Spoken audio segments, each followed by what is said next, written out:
First, I think your listeners have to understand how staggering the numbers are. We're talking about a deficit in the trillion-dollar range for as far as the eye can see.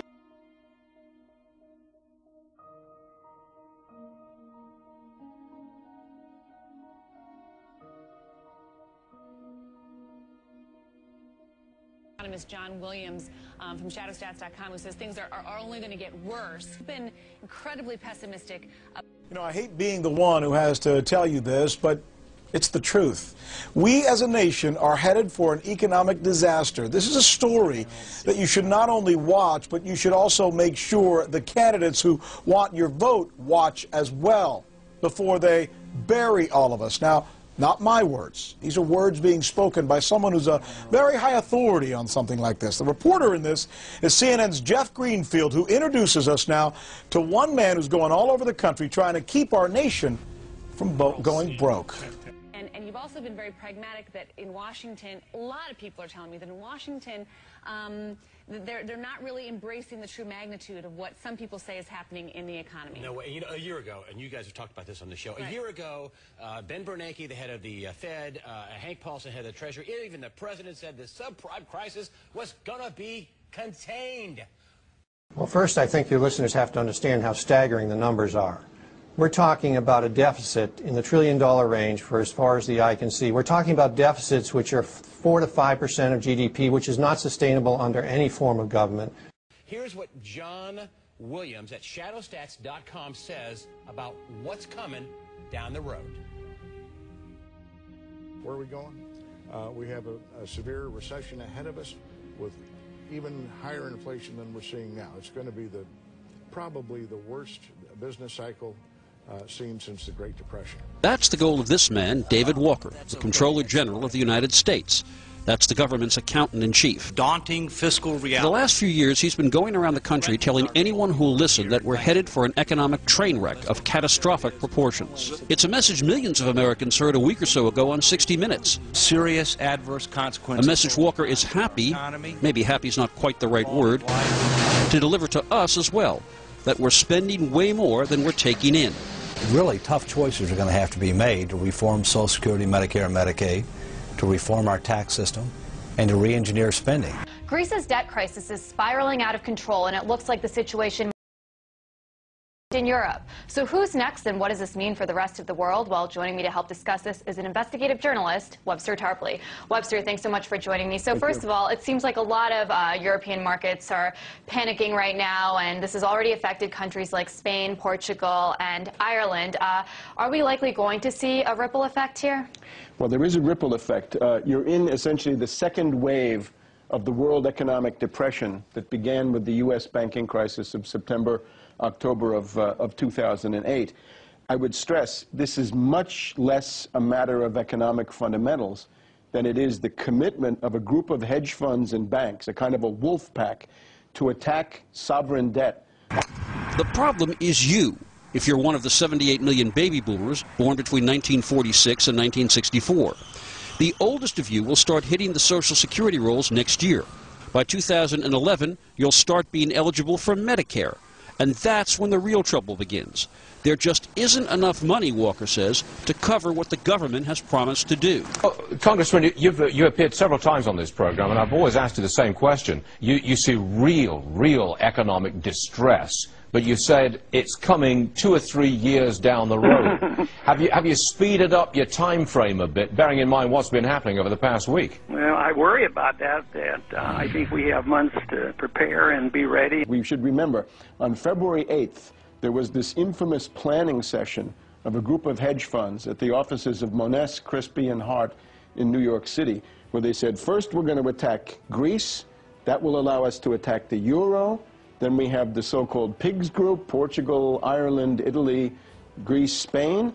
But then they said every other kind of government debt, sovereign debt, be it nations, states, provinces, cities, or regional authorities, all of them would come under speculative attack. And that was the point made in particular by a guy called Donald Morgan of Brigade Capital. These are largely the people who helped bring down Lehman Brothers, Bear Stearns. They're kind of the wolves that gather when there's a wounded bank.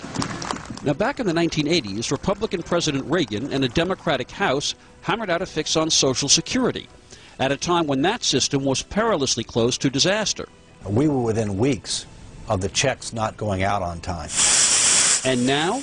Our long-range problem is much worse, and it's very close to becoming a reality because boomers start retiring next year. And that means some very tough choices, like trimming benefits, or having seniors pay more of their health costs, or raising taxes. We're talking about a public debt. This is the debt that people own of the federal government that will be around 80% of GDP. Historically, it's been around 40% of GDP in the out years. The practical implications of this is bankruptcy for the United States, bankruptcy for the United States, bankruptcy for the United States.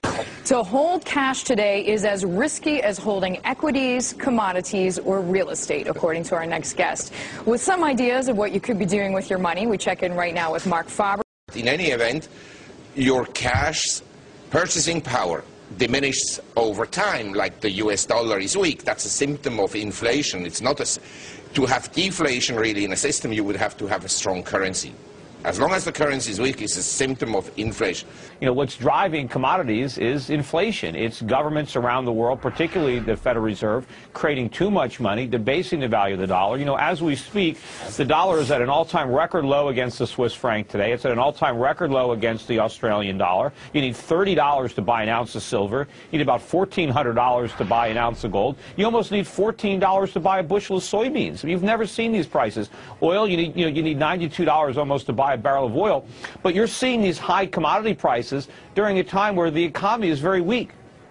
You know, so that means as the economy strengthens, commodity prices go higher, right? Well, more demand.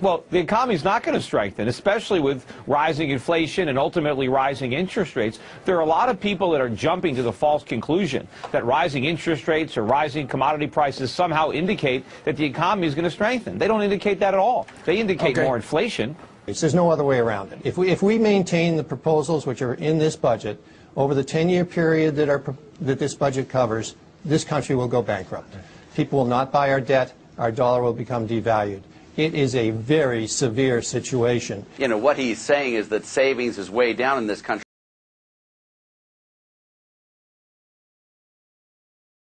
Totally off base, and I don't think it's going to be, I mean, I just don't know where he's getting his stuff. All that's increased is the paper values of our stocks and real estate.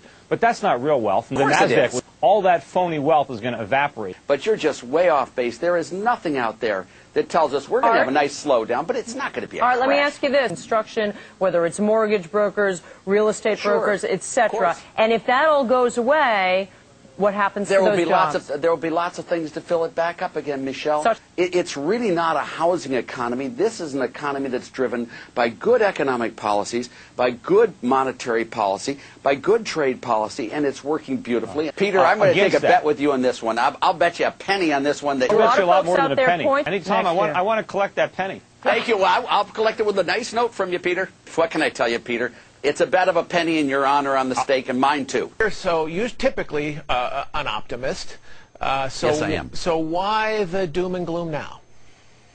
Well, President Obama had, when he took office, did not repeal Bush's tax cuts, but let them expire, which means that on January 1st, 2011, Paul, you're going to get very major tax rate increases in personal income, capital gains, dividends, estate taxes, offshore investing, alternative minimum tax, Cadillac plans, I could go on. And if people know tax rates are going up next year, what they will do is they will shift income into this year, obviously, to take advantage of lower tax rates now. And if they do that, that will make this year look a lot better than it otherwise should. Right. And make next year look a lot worse. And we did the same mistake only in reverse in 1981. We deferred tax cuts, and we caused, I think, the recession of 81, 82. And then we had the huge boom in 83, 84 when the tax cuts took effect. And I think Obama's going to get the mirror image of this, and unfortunately, I think we're going to have a setback in 2011. Have you paid off that bet? No, I haven't.